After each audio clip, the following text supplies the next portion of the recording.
Hey there, today I'm going to teach you what you need to know regarding the setup, meaning the last step of the campaign. So you're going to go into the campaigns area, then you're going to create a campaign, or you can select an old campaign that you want to edit the setup and enter to a campaign that is already created. This means that you already did the ICP, the pitch, the touch points, and now you're in the setup area. What you need to know first is the settings. Should the campaign be in autopilot or copilot? Autopilot means that the moment you launch the campaign, the messages will start launching.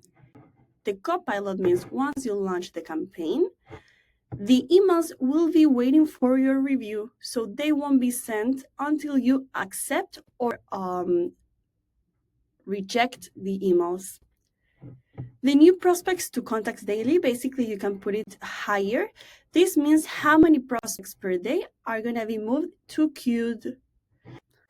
Here you can select which rep you want to include in this campaign.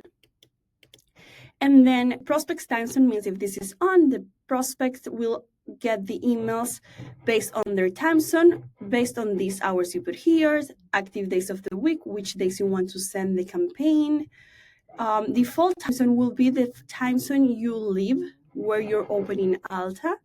So basically you can change that if you want to.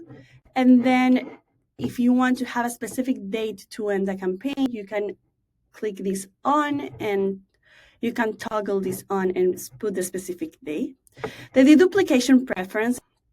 Prospect deduplication means if there's one of the prospects in this campaign that is already on another different campaign and this is on, the prospect won't be reached out in this campaign since he exists already in another campaign.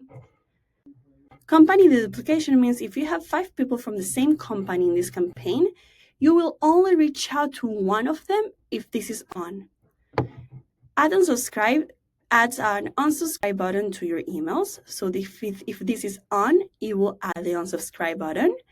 And add tracking to sequence emails messages. Basically, if this is on, you're going to be able to see the tracking of the emails, if there's opens, clicks, and etc. Once you finish the setup, basically you can or test the email, save, or launch. Hope this helps. See you soon.